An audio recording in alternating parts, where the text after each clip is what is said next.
Hello and welcome to the Conscious Diva podcast. I'm Tatiana, and joining me today is yoga and cannabis enthusiast Andrew Switz.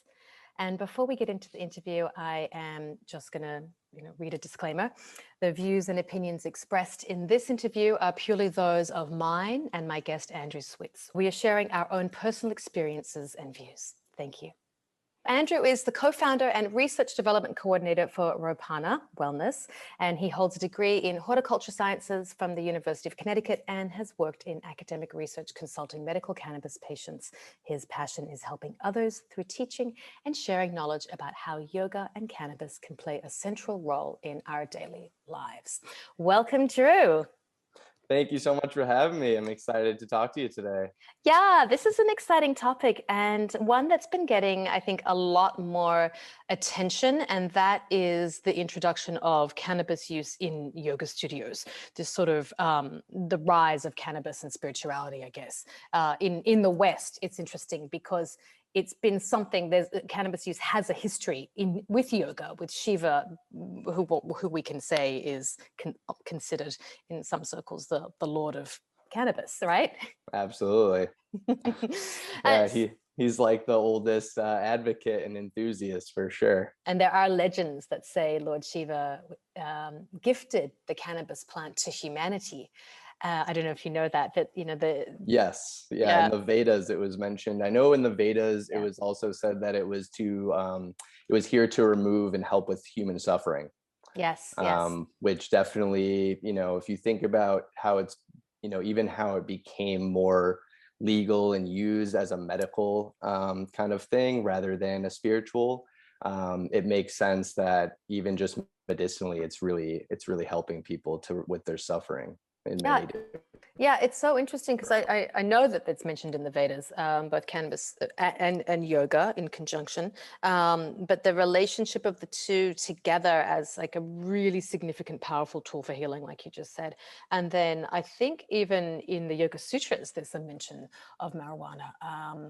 And so it's interesting that it's talked about, and understood by these ancient ancestors. Can you talk to the history a little bit? I know that ancient sages and, yogi renunciants and things like that used it as a sacrament. I actually have also listened to Will Johnson. He wrote a book about cannabis and spirituality and has looked at historical context. So the name of the book is Cannabis in Spirituality, the Ecstasy of Shiva and the Calm of Buddha. And it's by Will Johnson. And in it, he talks about the main thing that I got from the book is that cannabis really helps people to tune into their body. It's kind of a foreign thing for a lot of people to really drop into their sensations. And I've noticed even myself personally that cannabis definitely heightens my sensitivity to energy and just sensations in the body. And for someone who's inexperienced with feeling energy in different things, it can be quite overwhelming to all of a sudden feel all of these different sensations after using cannabis. And it's easy to see why some people panic and, get anxious because they feel so much. Yeah. Because we really close down our sensations a lot of the time. So we're going to talk more about that in a minute. And I feel like some listeners might be wondering, because there is some controversy in some yogic circles around the use of marijuana, right? People think, well, why would I need to take CBD or medicate myself to practice yoga when the practice is already about expanding one's awareness and consciousness? So I'd love to just start there, and then we'll backtrack and have you talk about your scientific background as a horticulturist and scientist, but then also how you introduced it, into your own yoga practice. As with anything, it's an option and a tool, and really, I think it really helps people who are it's so foreign to them, where they have the attitude like, I just cannot do this, like I can't calm down enough, I just can't do it. I hear a lot of times, I can't meditate, I can't, I can't. And for some people who have a really strong blockage, I feel like something like cannabis or even just CBD and hemp can really just relax them enough to allow those things to start to flow. And honestly, the other side of it too is I think that the reason it's also talked about as frowned upon in some circles is because there is the potential for overuse, as with any substance. And I think that there's a fine line between someone who just habitually uses and even someone who uses it regularly for spiritual work. You know, there's a very fine line between those two things. It really comes down to, in my opinion, intention, when you're using it and how you use it, what setting, set and setting. So yeah, I think these things make a huge difference in not only how you are going to relate to the plant, but also in your experience itself. Depending on your intention, it can drastically alter the actual effects of the plant. Yeah. And I really love your own personal journey with it, that you, when you were younger, you did have a recreational use, but then you're also a scientist. And so you also understand plants, the biochemistry of the plant. And then over time, through your own evolving spiritual practice and yogic practice, realized the relationship between the two and pulled back from the recreational use. So can you just explain this journey? Yeah, no, absolutely. So, I mean, at first, it was definitely more experimental. You know, I was pretty young when I gave it a try, and it did strike me differently than a lot of my peers at the time, though. I immediately was very taken aback with the whole concept of consciousness. You know, at like 16, 17 years old, a lot of times you're not really thinking about the nature of reality and consciousness and things like that. I've always been a very deep kind of philosophical thinker. And I just remember, you know, after trying cannabis and having that profound shift in consciousness, that I could not help but think that there is a divine reason that plants like this exist. I don't think that they're just here to tempt us and something to stay away, like the, you know, the apple and Adam and Eve kind of thing. Mm-hmm. I think, you know, because of the wide range of experiences that it could provide, I see it as a teacher. I see cannabis and other psychedelic plants and medicines as teacher spirits, teacher plants. And so I evolved from using it more in that recreational light and quickly started kind of pairing it, or just thinking about the, like, looking into the more historical uses, looking into like a lot of the thinkers of the early 1900s, like Aldous Huxley and things like that. And then also later thinkers like Terence McKenna, the people who were, you know, really into the psychedelic movement. Mm-hmm.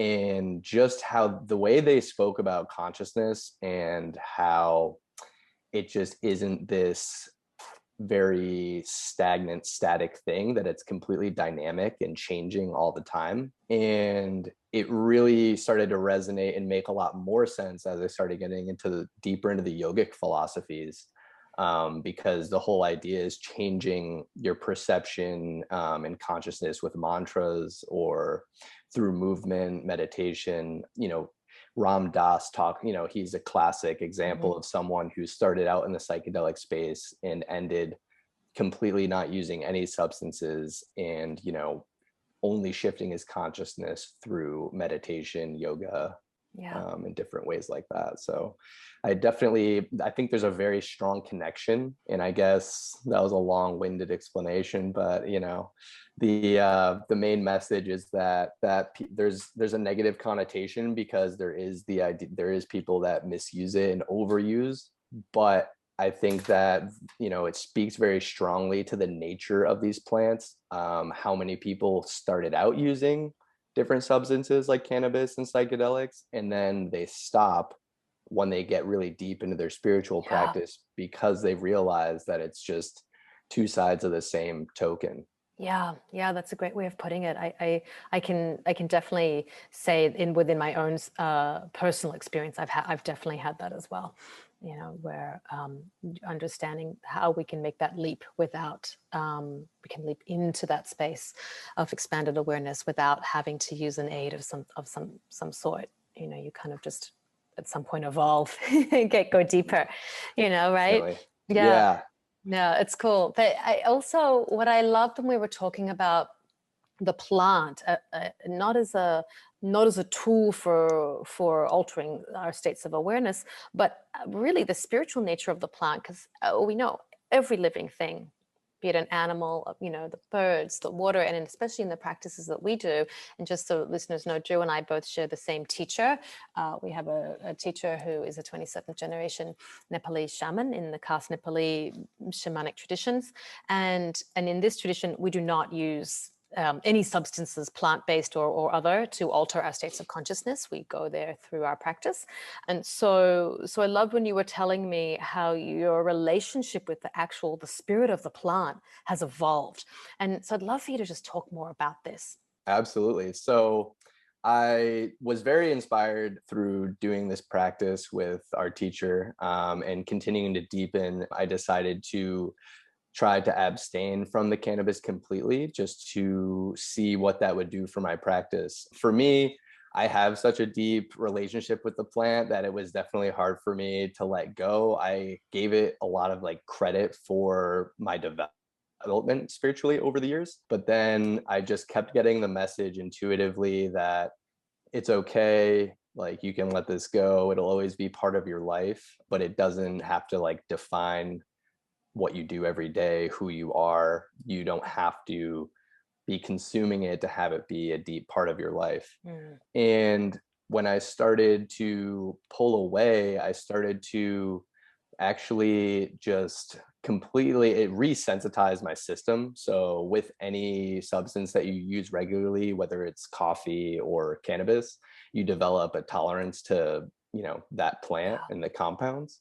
So after doing that and getting really, I'm extremely sensitive. So after taking a break and then going back to it, I found myself uncomfortable. It was almost too overwhelming and intense.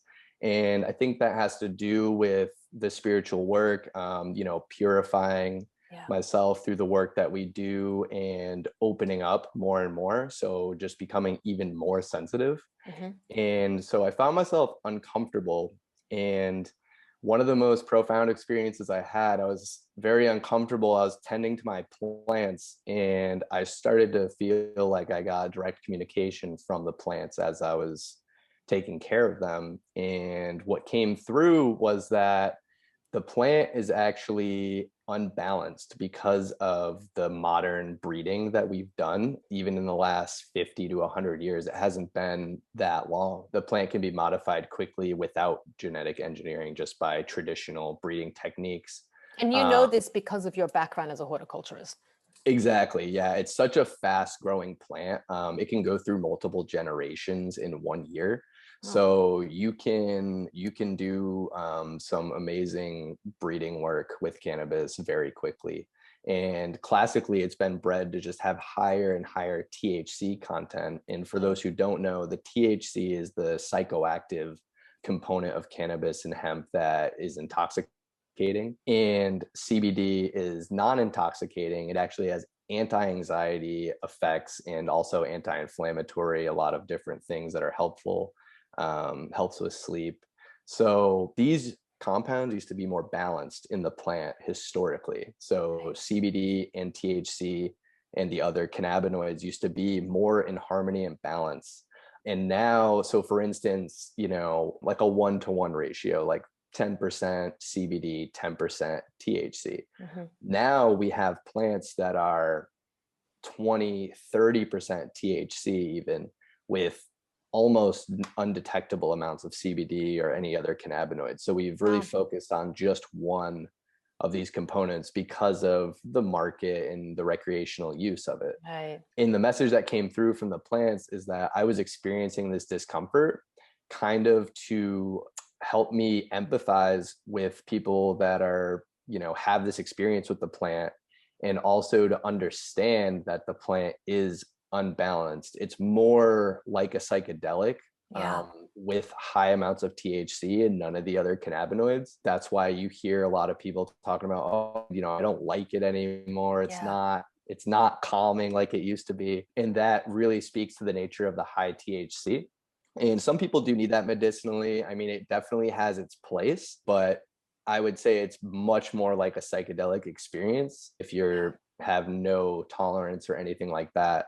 So and that can be very uncomfortable for people who are not used to it and not yes, expecting that, right? They're like, oh, aren't we just smoking some plants? But I mean, yes, you are, but as you said, they've been altered, and I'm sure people definitely don't know that, you know. They've yeah.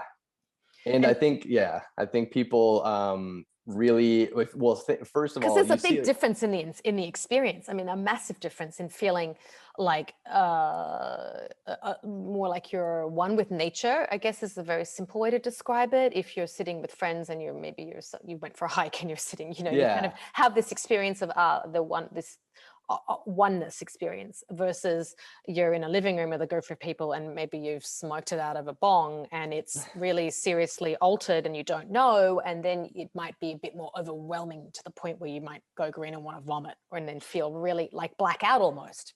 yeah. Very different experiences, right? Definitely. I mean, I think just because of our media and things like that, they always show someone smoking weed and just being all relaxed, like melting into the couch, like just calm.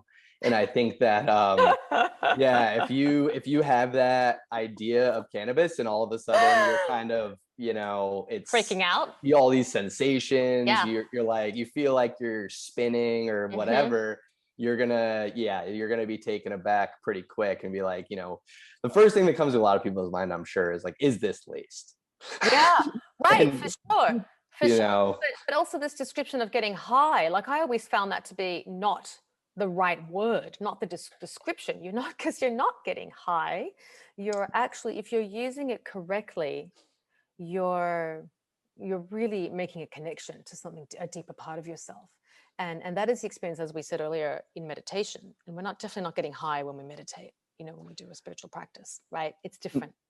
definitely. And I'd say, I'll quote Tim Leary, the LSD advocate from back in the day. He says, Hmm. tune in. It's Yeah, more like tuning. It affects our yeah, tuning mechanism, yeah. so that we can tune in. So it definitely, with anything, it takes practice. I believe, like, if you're going to use cannabis in your practice, it's something definitely to take very seriously and to ease into. And kind of, I've found also that asking the plant questions before Mm. using it, having a, they used to have I thought it was a clear enough intention to say something like, I would like it to help me with sleep right now. I would like it to help me with my pain right now. But that's more just asking something from it, Yeah. instead of, I've shifted now to actually asking a question almost for guidance, or like, how, what message, or just simply, what message do you have for me? Yeah, and I Um, love that we were talking about that the other day, and it had told you that it needed a very specific. You did share that story 'cause it's funny, you know, and no, you were definitely. questioning whether, wait, is it my scientific mind background that's telling me this, or is it really the plant? Yeah, I mean, so yeah, I was down there doing my plant work, and all of a sudden, I just, when I described to Tatiana, when I get a communication from the plant or something in a spiritual nature, become clearer to me, and I think this is important to share, because for me, it was so confusing for so long. Like, did I just think of this all of a sudden, or am I getting some kind of download? Yeah. And And there's a I think, difference. There's a difference in that yeah, communion. Yeah. In the info that we receive in a download in a practice versus a spirit like actually telling us something. yeah, The no, spirit of a definitely. plant. Yeah. Yeah. And I think, for me, I think it comes down to, like, I wasn't thinking about improving the environment of the room. I was just kind of keeping my mind open and just watering the plants. Maybe had in my mind, like, what do you need? I think is what came to mind to the plants. And very specifically and quickly, I got the answer. Oh, we need a hygrometer in here. It's for measuring the humidity and temperature of the room. And and immediately I was like, yeah, like, you're absolutely right. I don't know why I don't have that in here. That's very standard. Because the environment is one of the most important things for any plant. I mean, if you have the right environment, it can fight off disease on its own. You don't need to Mm. use like pesticides. So yeah, it was funny that, like, that specific term, like, came to mind. And it was, like I said, yeah, I questioned whether or not it was just me, oh, my horticulture background kicking in. But it definitely was more of a download communication from the plant, since I was like, what do you need? And then immediately that just kind of Yeah. came right to the forefront. So Yeah. yeah, It's no, cool. it's cool for sure. It's cool. And some people might be thinking, oh, yeah, really? But I also have a story. I was actually doing a healing session on my husband and asking, like, just to look at his, he wanted me to look at his heart and just look at some stuff with him. And the spirits, his guides immediately said to me, atherosclerosis.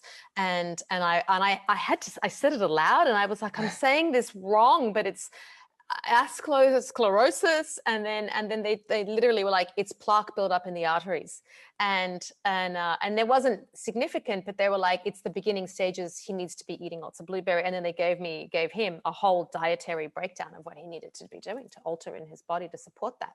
So it's true, it's real, and Yeah. and it's amazing when we get these direct messages from spirit. And the key thing is asking and knowing how to ask and understanding that process. And I love how you had also explained to me that they had reached out and told you how out of balance they were, and because they know your horticulture background, did they ask you to help rebalance them? Yeah, that's gonna be one of my next projects now. After that experience, I've been called to kind of do some breeding work to take. So hemp is anything with high CBD and very, very low THC. So we've already made plants that are like completely the opposite. It's not, it's like we go full bore on one thing or another. It's like balance is not Yeah, something that we do good in the modern like the world. growers in Colorado, like when that boom in Colorado first hit, and when was it, 2012 or 13, right? For Yeah, yeah. all the growers, right? Everybody was just growing THC free cannabis. Well, first, but it depends if you're talking about the hemp or with the THC legalization, they were going, yeah, full bore THC. Then when the hemp bill passed, it was like, oh, they made, this limit of THC. Now let's take all the THC out and only breed for CBD. Wow. So yeah, I've been called, and luckily we're, in Vermont, so THC is going to be legal because even with the hemp, like right now, the THC is so low, it's still kind of not balanced. You're not going to get like the kind of negative side effects, like psychedelic experience you're not expecting from CBD. But I think it's very important to have a more balanced overall experience with the plant. So meaning like, like I said before, like a 1-to-1 kind of ratio of THC and CBD, just different ratios. So I'm going to start actually breeding like hemp and high THC strains together to kind of rebalance and just see what happens. That's the cool thing about having a scientific background is that after having an experience like this, I put something into action, and then I can also test the results to see actually what I've accomplished and what's going on a molecular level. So I know, it's not a secret or anything, but there's laboratories that do cannabis testing. So I would then after I do some breeding, grow the plants out, and then I can test with one of these labs the different cannabis that we grow and figure out, okay, where are the levels at now? Like, did this work? Like what exactly happened, and go from there. So you're a co-founder of a company called RoPana Wellness, and RoPana also means to heal oneself, which is a great name for your company. That's the Sanskrit word for that. What made you want to create this? Because now it's like it's come full circle. You've always had a relationship with the plant, and you've now been able to pair it with your horticulture background to create this company. Yeah. So it really came down to, I worked at a medical dispensary here in Vermont for a little while. And after leaving, it became very, very apparent. I learned about CBD shortly after leaving there. And this was about, I think, 2013, 2014. So hemp was just kind of coming to fruition at that point. People were starting to ship it interstate, which was mind blowing to me. Is like, so, I'm not very old, but I'm old enough to know that, cannabis was completely illegal in every state. So for someone to say, oh, I could ship you some of the CBD stuff in the mail that's from hemp and it's completely legal, like, this was a game changer. And my fiance was working at the hospital at Dartmouth Hitchcock up here in New Hampshire. And and she worked in genetic testing. So she had to get drug tested for work, and she used cannabis medicinally. So I heard about CBD, immediately ordered some from, from someone that I knew, and started experimenting and realized that it's highly beneficial, especially for people who have to worry about drug testing. They can still get a lot of relief from a natural substance without having to worry about drug testing. It was a lot cheaper. And that's a fact, is that's an actual legit fact. So if so people are listening and they go, oh, really? Yeah. And like they're not going to get into trouble and call us up and be like, you guys said this on your podcast. No, so it's totally legit, but you have to be careful. It has to be THC free. Okay. And there, any legitimate CBD company is going to Do you sell that? Yes, we do. So buy it from you. Yeah. We guarantee. I mean, we have CDL drivers and nurses that use our products. Yeah, the laboratory test results are really important. You want to look at those before buying CBD. That's something that's become common practice. It was not in the beginning. And basically, people don't need a license to acquire CBD either, because a lot of the time people would find relief from cannabis. I've heard this many times, but the law for medical cannabis their condition didn't qualify them. So there was this whole red tape around acquiring medical cannabis. Even if it was legal in your state, you might not qualify. Okay. So CBD really opened me up to the idea. I was always more about the healing properties of the plant. Wasn't just trying to, it is fun. I do enjoy the plant, but it wasn't all about just recreation. It was always got a very healing vibe, very healing energy from the plant.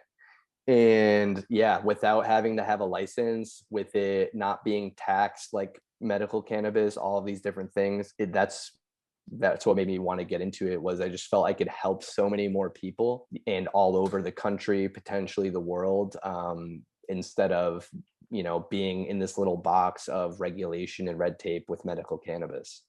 Okay. And so let's talk about the healing properties then, and how when you are creating your blends, you bless it, you practice a very specific mantras. So just explain your process. Is it in once they've grown and you're harvesting, or walk us through the whole process, how you make, say, 1,000 milligram, oil? Yeah. So growing is my passion. It's hard for me to say that we don't actually grow the hemp anymore. I don't like the business end of things is what I like the least, having to worry about all of the finances and things. But it's actually, we found that it's more helpful to our community and to our customers to actually buy the hemp already extracted, because there's a lot of farmers that are actually just have hemp they can't get rid of, and it's going to waste. So we figured we're not going to add to the problem and just keep growing more plants that, and other people not be able to use it. So, and it's very cheap to buy the raw materials. So what we do is we buy the extract and we get everything ready to do the infusion process. We use an MCT coconut oil as our base oil to infuse. Okay. And then we mix in, there's math involved, to do proper dosing. That's actually the biggest part of making the product, besides blessing, is making sure the dosing is accurate, because they could be all over the place. So we basically measure out the CBD, combine it with the coconut MCT oil. And as it's infusing, I use usually a metal spoon. And Tatiana actually has got me on the idea of getting a more ritual kind of spoon that she mentioned that I will be using. I'm going to find one and get one for blessing products now. But basically, I stir to the right and repeat 3 different mantras 5 times each. And stirring to the right clears out the energy, anything that could be in there. The first mantra that I use is from the Kundalini tradition of yoga, and it is Ra, Ma, Da, Sa, Se, So, Hung. And so I do that one 5 times. Then I do one that is just kind of one I came up with. That's, what I aspire to kind of have my energy resonate with every day. And that's calm, collected, and mindful. And I do that 5 times as well. And then the last one is a Shiva mantra, because like we said, he's the Lord of cannabis, the original enthusiast. And we say Om Namah Shivaya for the last mantra. And so we then switch and stir to the left, and we repeat the same mantras, and stirring to the left brings in the cosmic healing energy from the universe. And I actually had an experience the other day. It was very interesting. As I was doing the blessing of the products, I started to just see like a rainbow energy coming in through the top of my head, going into it through the spoon into the concoction, and then also like out my feet and grounding me down. And I was wondering, I kind of asked myself, like, what is this about? And it kind of seems obvious, like logically, but it was a profound realization for me, was that the rainbow is the manifestation of all the different frequencies of light. So it can resonate with many, many different people. It can heal all kinds of people and illnesses. So that was kind of the message that I got, that anything that, of darkness is not going to be on the rainbow. So hence, this is why the rainbow. So it was very, very profound. That's so beautiful. And it's interesting that those two mantras are both represent the elements. Rama Dasa is the healing mantra that calls in different elements for healing. And then, of course, Om Namah Shivaya, if we break it down to Namah Shivaya, each one of those represents the elements, right? So it's beautiful. And they just came to you, right? You didn't like read a book and go, hey, those are the ones to use. No. The Rama Da I was at a very difficult point in my life, and it was when I first started exploring meditation. And I think I just looked for a healing meditation for myself and others. And because I had a specific person I wanted to help, it was a very difficult time. And actually, I just came across it on the internet. And sometimes I think, I don't know, this is my theory of the internet, as like almost like a divination tool sometimes. Because it's kind of like completely random. Like you Google something, like you don't know what's going to come up. Yeah. And countless times I have been directed to something that is incredibly significant through just a random kind of search, and like what comes up. And I feel like it's almost like a digital tarot card reading sometimes. These things funny. happen. So I love it. And that's why our teacher, he calls it Google Guru. Yeah. I love when he says that. So funny. And so coming back to yoga and medicating, you really view this more as a ritual-based practice, right? It's something you and your fiance, you're both certified yoga teachers from the Shivananda Institute. So share how you lead a class, or what you say to people. Like, I know I asked you in the beginning, because now that listeners have a bigger or a better understanding of what you're doing, and how this really is a very sincere spiritual approach, right? You have a profound connection, a deep reverence for the plant. Yeah. So the first thing I like to do is gather everyone together, unite ourselves with the sacred sound of Om. And then we all set an intention for the practice, and also give gratitude to the plant for its help in the experience. So it's important, the two things that we've talked about before: intention, and then also gratitude, and asking for it to reveal to us what needs to be revealed at that time. Nice. And everyone's going to have their own individual experience. It's a fantastic thing. And how are you introducing it in a yoga class? Do people bring their own CBD bottle with them, or are you smoking it? Like, how's it being administered? In the past, what we've done is we've actually done a little educational presentation in the beginning, because we don't know if anyone is completely inexperienced. We don't say that you need to have prior experience with CBD or anything before coming. And so we give them a little background on what CBD is, how it might affect them, how to use it, and we give two options. We either give them, make a lot of, like you said, the oils that are for internal use. So we offer that, or if, some people are still worried about ingesting any kind of cannabis product, they convinced they're going to get very stoned.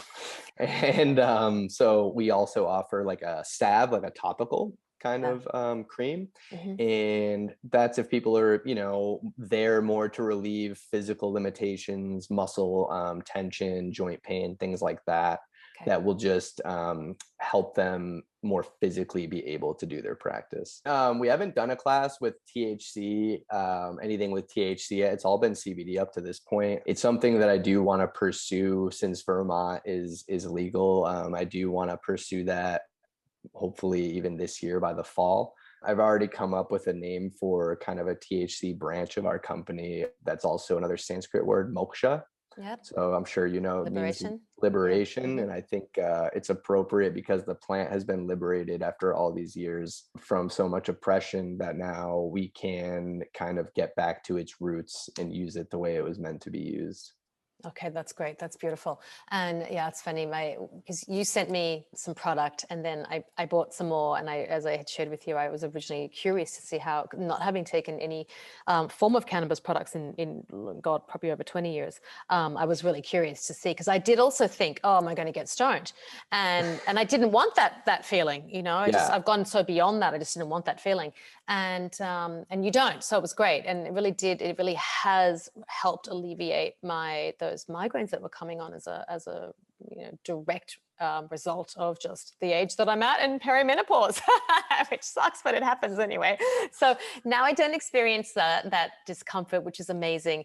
And I did also, as I told you, use your balm, which anyone who has not gone and gotten a COVID vaccination yet, it was very, very helpful in the area that I got, the localized area where I got the shot. And it really actually helped make the pain go away, I have to say almost immediately. And then I really only experienced a little bit of it. And then I just rubbed it on like that in the night, like that first night and the second night. And then it was fine. Totally went away. That's awesome. And it's funny, that's actually, you're not the first person who has told us they use the salve for the like injection site. And it actually, helped a lot. So I'm very glad to hear that. I mean, that's why we do this, is to help people, help relieve suffering. So. That's beautiful. I love it. Well, thank you. And is there anything else you might like to share about the plant? Guess I'll just leave it off with just saying that, it's, if you are someone that is very into cannabis and using it very frequently, then I would suggest just experimenting like I did with taking a short break, because it's pretty amazing. Like I was very sure that, it was doing what it needed to for me, and that everything was in right relation. And it wasn't until I stopped for a little while and kind of resensitized myself, restructured my perspective, that I really started to, I get a lot more out of it now. It was definitely, it's very easy. I think that's why, like I said, sometimes it's frowned upon, because it's easy to develop into a habit that's more unconscious, because it does relieve suffering. That's something that I can say, for many people, medicinally, mentally, spiritually, emotionally, I think it definitely is accurate that it relieves suffering. So it can be something that you become a little too reliant on. So it's good to definitely just shift your perspective and step back.